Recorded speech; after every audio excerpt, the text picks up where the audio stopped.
Hello, I'm Dr. Valerie Flores. I'm one of the fertility specialists here at San Diego Fertility Center. And today I wanted to talk with everyone about the egg retrieval process. So I know we've talked a lot about the initial consultation, planning on moving forward with IVF, the preparation month, the stimulation month, but now I wanted to talk about really what we're getting to, which is the end goal, which is the egg retrieval, where we retrieve the eggs. I think this is really important because as providers, it's very easy for us to talk about what an egg retrieval is and talk about it being a minor surgery, but obviously as patients who are not going through this every day, it can seem a little bit daunting. So today we're going to talk about that entire egg retrieval process, and I actually brought in a model as well of the uterus so you could see exactly anatomically what's happening. So, egg retrieval day, big day. Prior to this, you've taken your trigger shots that are triggering the final maturation of the eggs and helping the eggs separate from the follicular wall so that it's easier for us as your provider to retrieve. The one thing that I really want to emphasize is that the egg retrieval is considered a minimally invasive surgery. So there are no incisions on the abdomen whatsoever.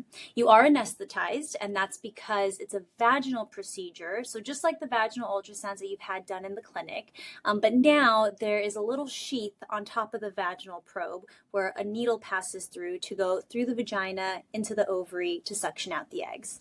So I know needle sounds very scary. That's why I emphasize there is a sheath that the needle passes through, so that really the maximum amount of the needle that's actually touching your vagina or the ovary is about this much. But that's also why we have you anesthetized, because we don't want you to feel any of the discomfort from that process happening. The procedure itself is about 20 minutes, but to get a bit of an idea of what's happening in real time, I brought in our uterine model. So this is the entire uterus here, transitioning to the cervix, and then transitioning to the, transitioning from the cervical canal to then the outer portion of the cervix. And then if you could imagine, this is all within the vagina. And then here we have our fallopian tubes, and then the ovaries. Here's one ovary. And then the other picture is just showing more, or the other side is showing more of, what that looks like on cross section. So when you're in the procedure room, you are lying down flat, anesthetized. And then what we do is we do a little bit of cleaning inside the vagina, and then we place the vaginal probe. And then through that, the vaginal probe is ultimately going to be really closer to the cervix, but we angle it in such a way so that when we pass the needle through the sheath, it's really passing along the vagina to then ultimately enter the ovary.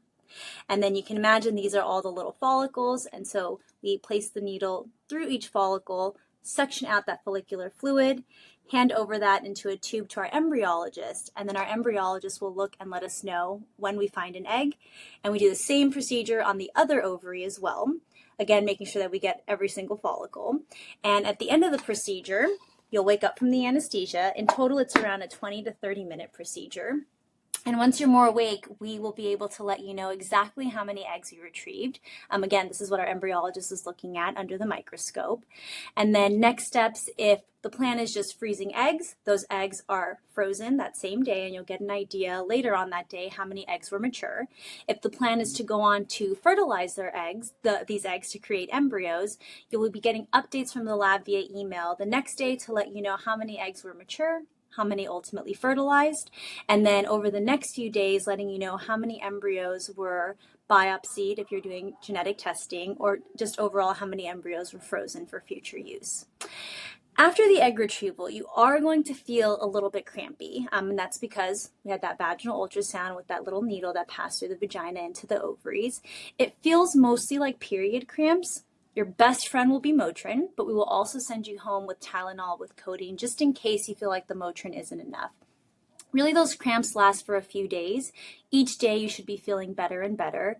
If you're not, we definitely want to hear from you so that we can bring you in for an evaluation. But that's the entire egg retrieval process. I hope that helps make it a little bit clearer and hopefully a little bit less daunting.